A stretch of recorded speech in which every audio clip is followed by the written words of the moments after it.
Ramsuratkumar ki jai. Sarvam Yogi Ramsuratkumar Arpanamastu.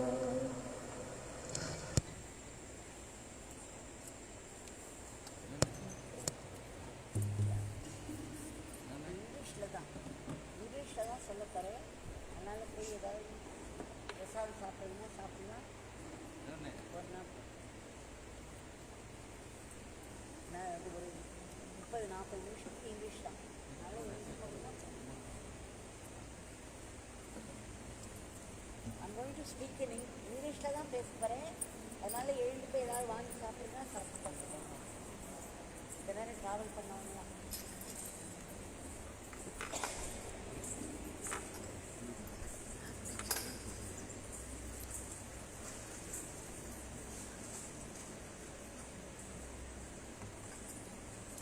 Let us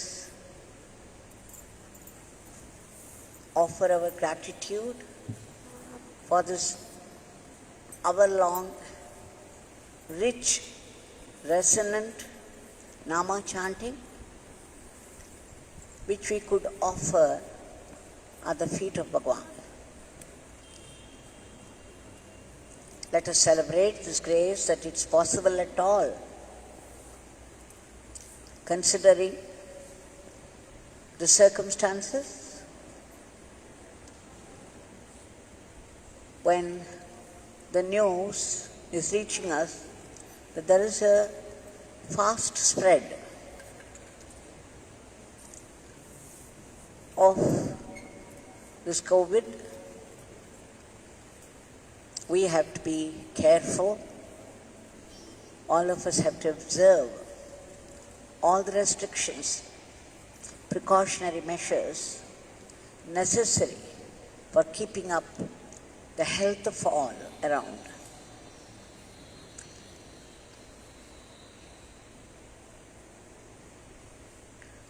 We have been living the experiences of others by recalling to memory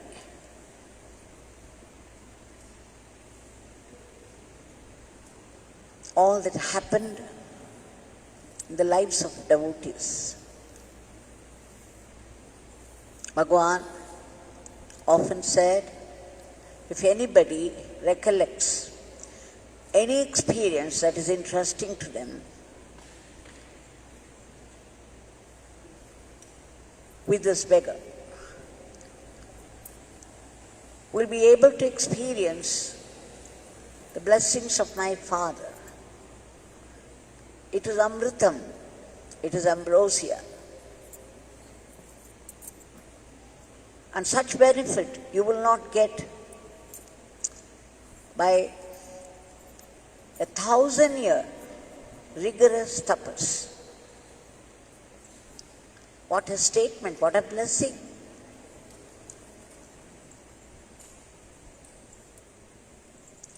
If we recollect any experience that is interesting to us, either of ours or someone else's, it fetches such a great bout of blessings. And let's again celebrate this promise of our Bhagwan. People who have moved with Bhagwan, we all knew how the way Bhagwan looked, talked, walked and blessed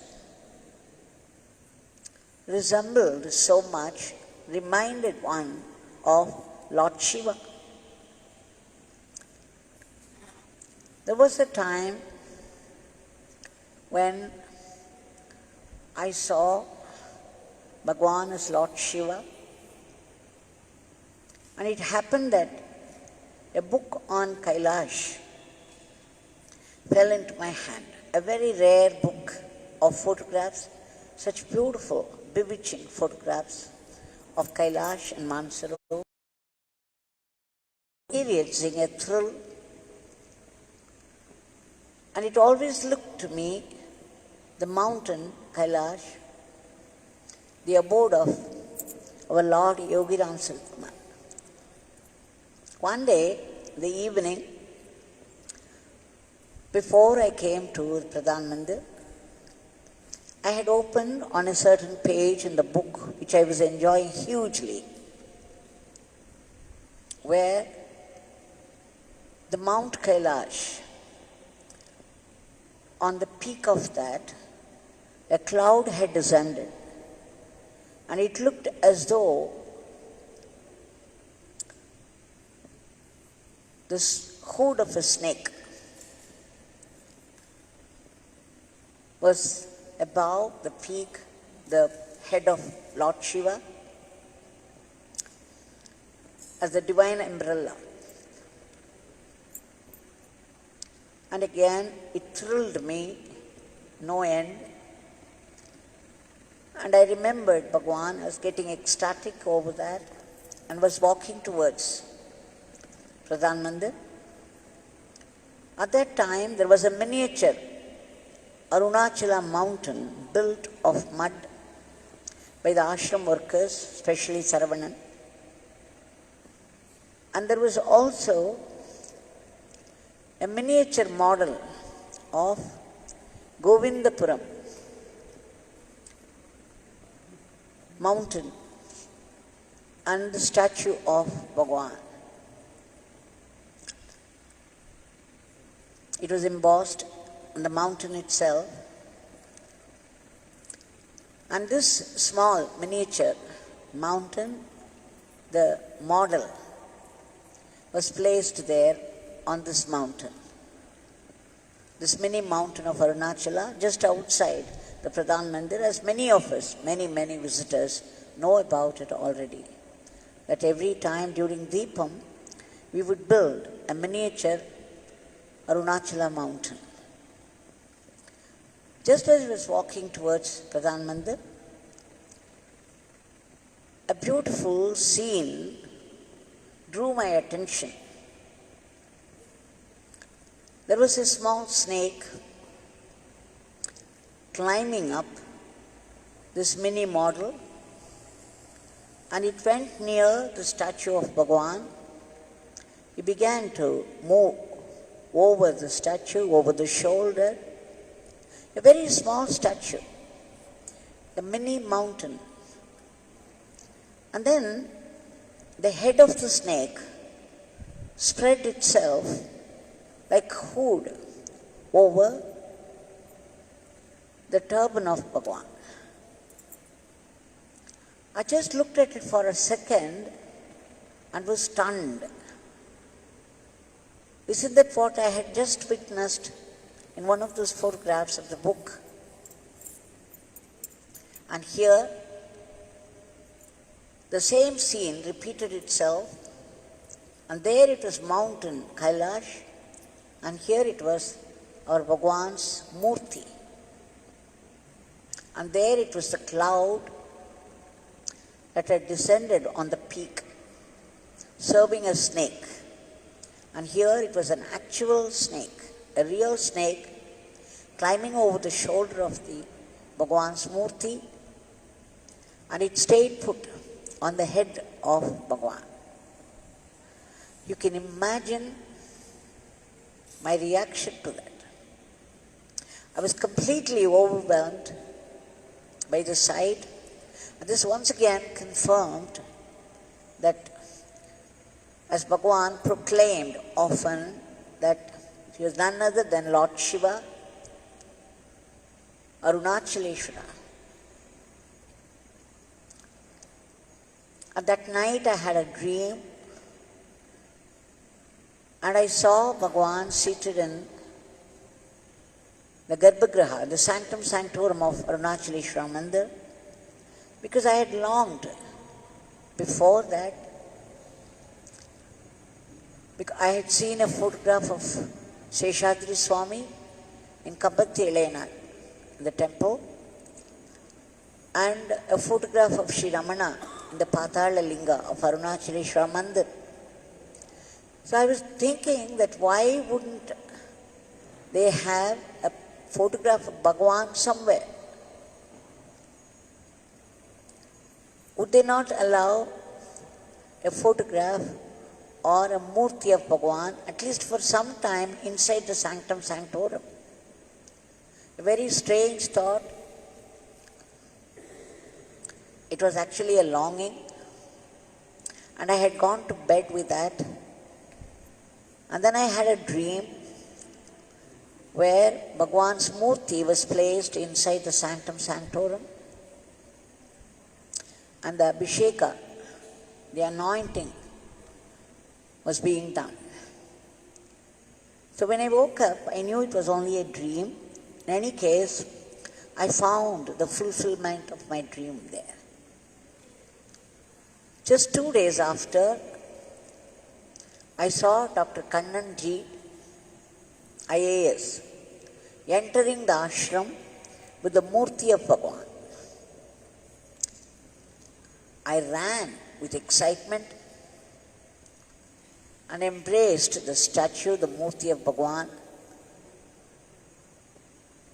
and then ran into Pradhan Mandir, placed it in front of Bhagwan's Murthy.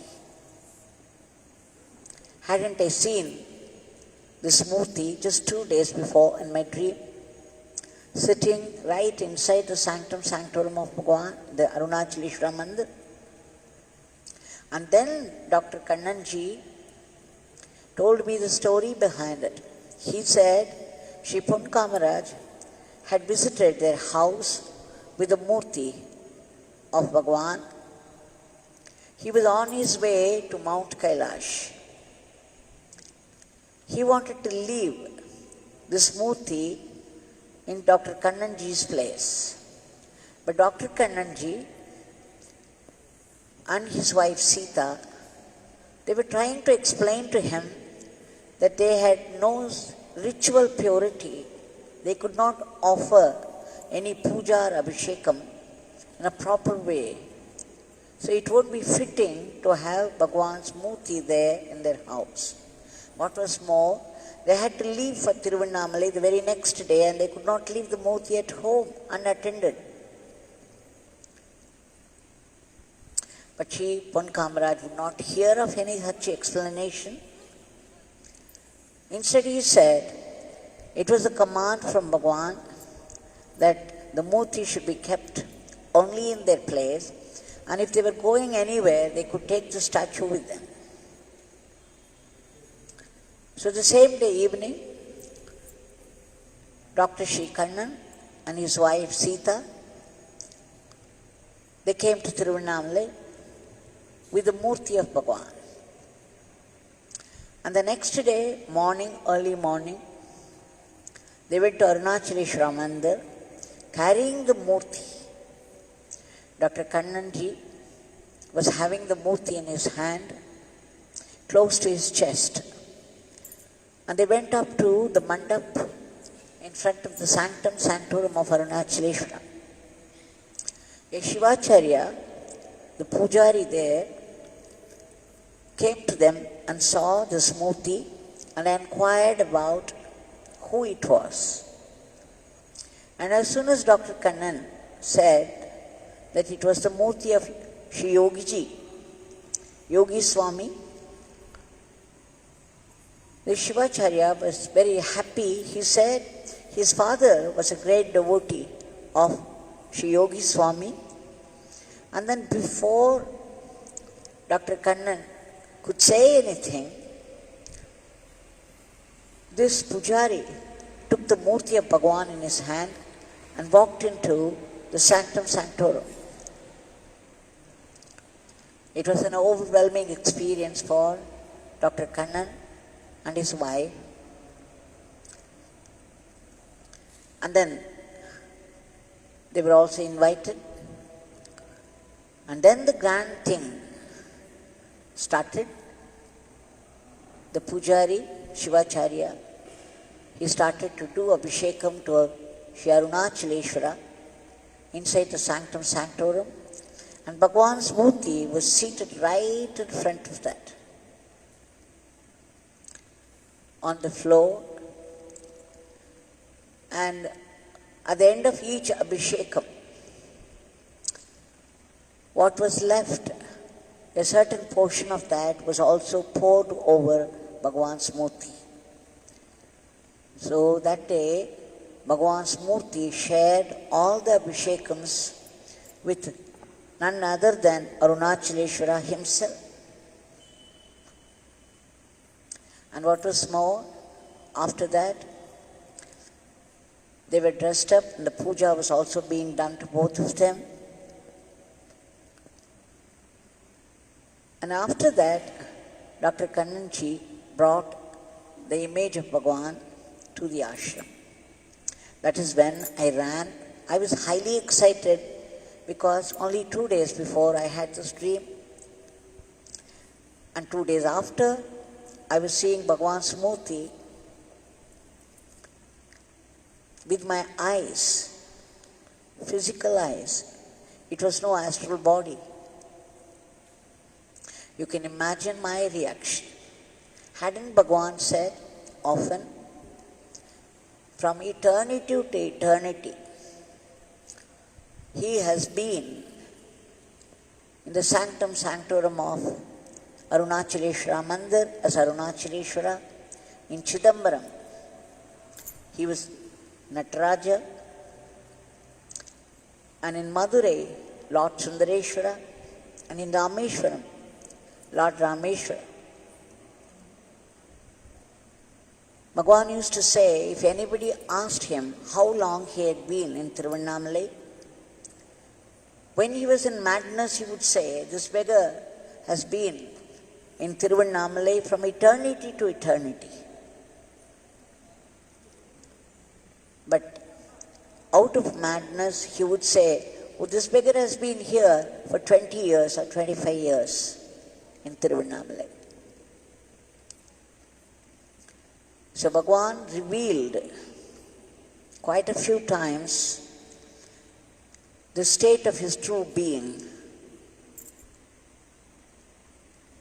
And the proof of this happened from time to time in different ways.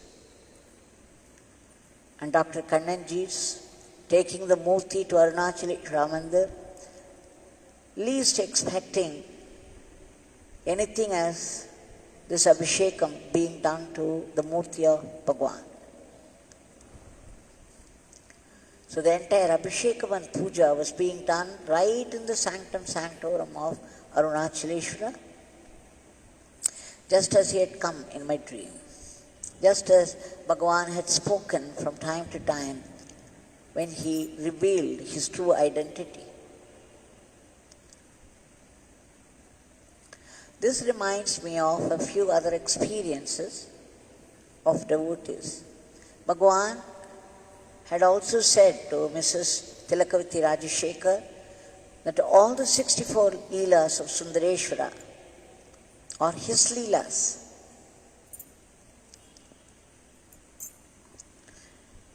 And when Shri Gajarajji was with Bhagwan inside Arunachaleshwara Mandir,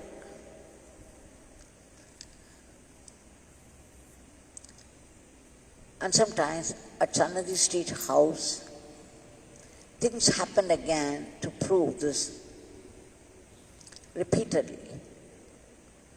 Shri Gajarajji goes on to describe in his book that when he was with Bhagwan at Sannadhi Street House once in the night, about 9:30,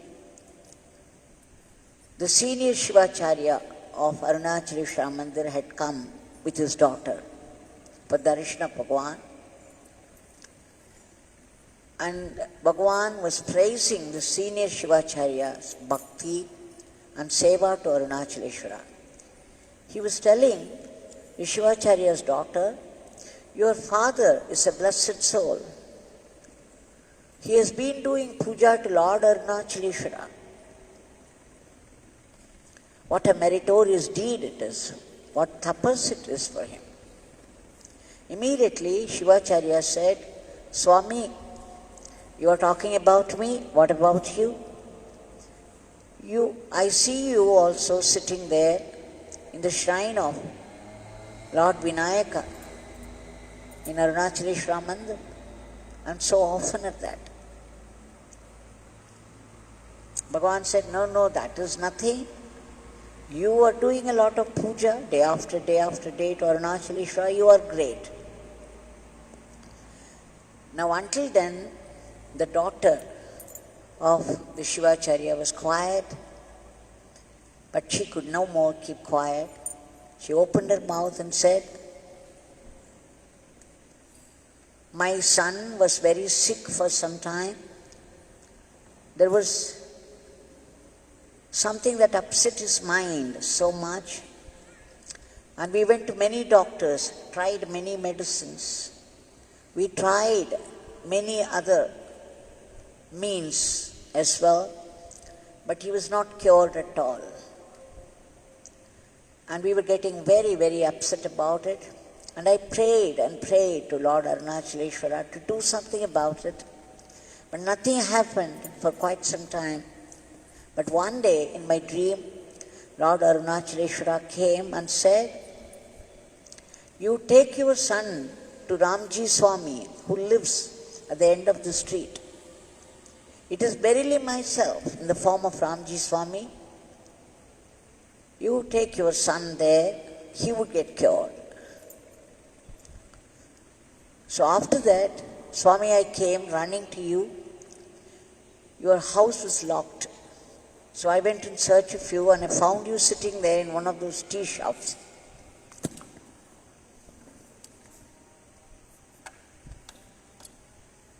And then I put forth whatever Lord Arunachaleshwara said in my dream. And then you blessed my son. After that, there was no problem at all. He got cured completely, just as Lord Arunachaleshwara promised. And then the daughter added, Swami, I know personally you are Lord Arunachaleshwara himself. Bhagwan laughed in approval and didn't say anything. And Gajarajji goes on to describe another event, another episode. Once he was seated with Yogi Ramsuratkumar Bhagwan under the Bakru tree, the Sthala Vriksha, meaning the tree which we find in Arunachaleshwara Mandir. Bhagwan was seated there under that and Gajarajji was with him. There was a lady who had come with her mother-in-law, another lady, and people, especially ladies who have no issues, no child, would often make a prayer to Lord Arunachaleshwara and tie up a small toy cradle on one of the branches of this tree, praying for a son or a daughter soon. So Lakshmi, this lady, she also did the same thing. She had brought a small cradle with her and she tied it up to one of the branches of the trees with prayer to Lord Arunachaleshwara for a child. Bhagwan was watching all that. He raised his hand and blessed her, but the lady was least impressed. She had no idea who Bhagwan was, why he was doing what he did. She just kept quiet. Just then, one of those higher officers belonging to the police department, he came straight to Bhagwan and with great veneration, he bowed before Bhagwan and then sat a little distance away with folded hands and such humility. And Lakshmi was now impressed. Oh, this VIP officer is prostrating before this man. This man must be a great master, a Mahatma. So now there was a change of expression. There was a different countenance. And then she also bowed. She also prostrated before him. And Bhagwan now smiled. He took a plantain from Gajarajji and peeled it and gave piece by piece to this lady to eat and blessed her, saying that she would soon get a son. Just see, she made a prayer to Arunachaleshwara.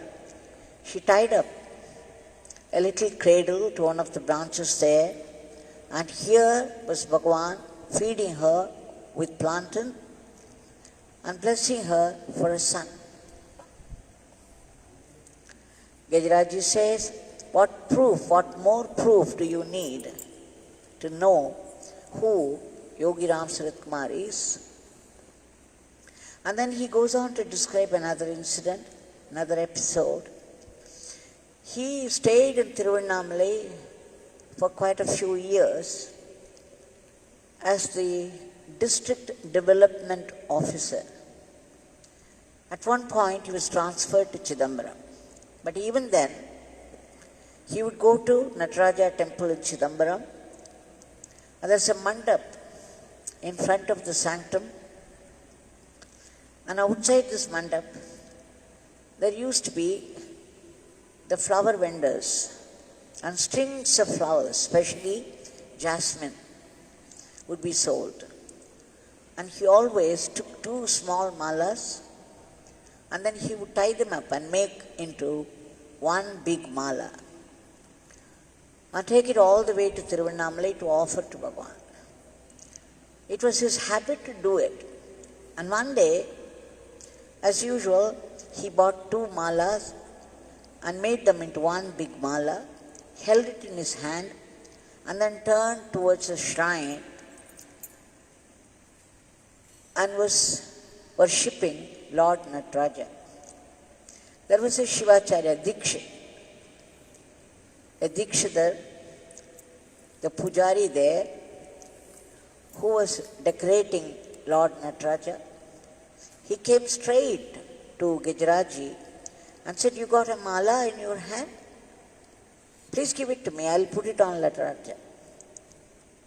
Now it was a wonder to Gajarajji. Gajarajji goes on to say that even if we offer malas to the Dikshadar, they don't usually put it on Nataraja. It would be difficult to make them do it. But here, that particular day, the Dikshadar had come of his own accord and asked for the malas. But even then, Gajarajji was not willing to give because he was taking it to Ramji Swami, was taking it to Yogi Ramsuratkumar Bhagwan in Tiruvannamalai. So he hesitated. He had meant it for somebody, and here the Dikshadar was asking for it. Seeing his hesitation, the Dikshadar said, Gajarajji said, I am taking it for Swami of Tiruvannamalai. Dikshadar said, yes, I will take it to Swami here. And then he took it from his hand, and what was more, he immediately put it on Lord Nataraja. Gajarajji said Swami, and Dikshadar also said Swami. Gajarajji meant Yogi Ramsuratkumar Bhagwan, Dikshadar meant Nataraja, and the mala found its way to the neck of Lord Nataraja. Now that day, Gajarajji did not buy any mala anymore. He came to Tiruvannamalai and reported everything to our Bhagwan. Bhagwan simply smiled and accepted in proof that he was none other than Lord Nataraja.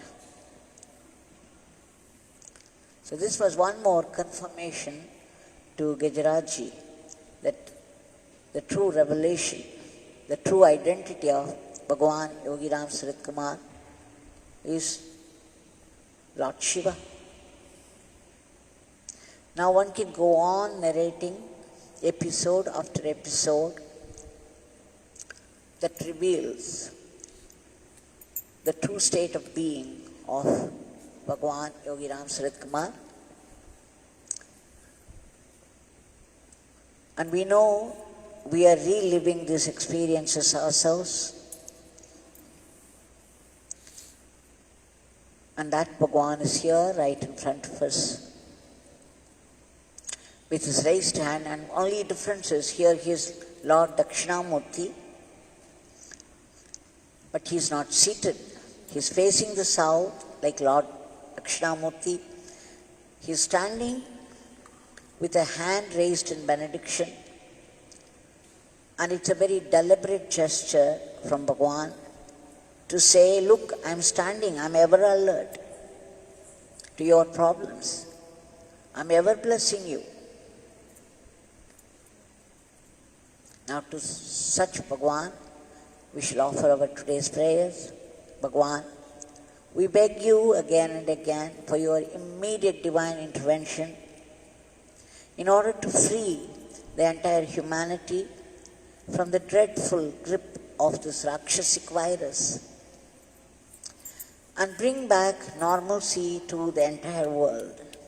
And Bhagwan, kindly remove the panic from the hearts of people, because we have been getting news that it has started to spread once again.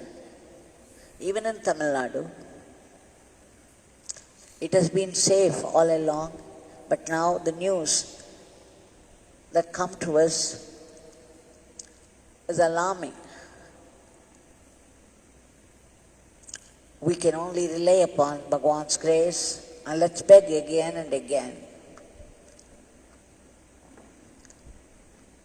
to stop the spread of this disease, to enter the medicine so that it would work, and to give protection to all those people who are laboring for the sake of the others, fighting the disease. We beg you, Bhagwan, to give a boost to economy, and above all, it's only by your blessing we can remember your name constantly. And please bless us with the awareness that we are only instruments in your hands. And we want to be fitting and good instruments in your hands. And we seek your blessings for that. And that we should go about our everyday life as your instrument with gratitude. And please bestow upon us to be able to see only your grace in every happening of our life. Jai Yogi Ramsuratkumar.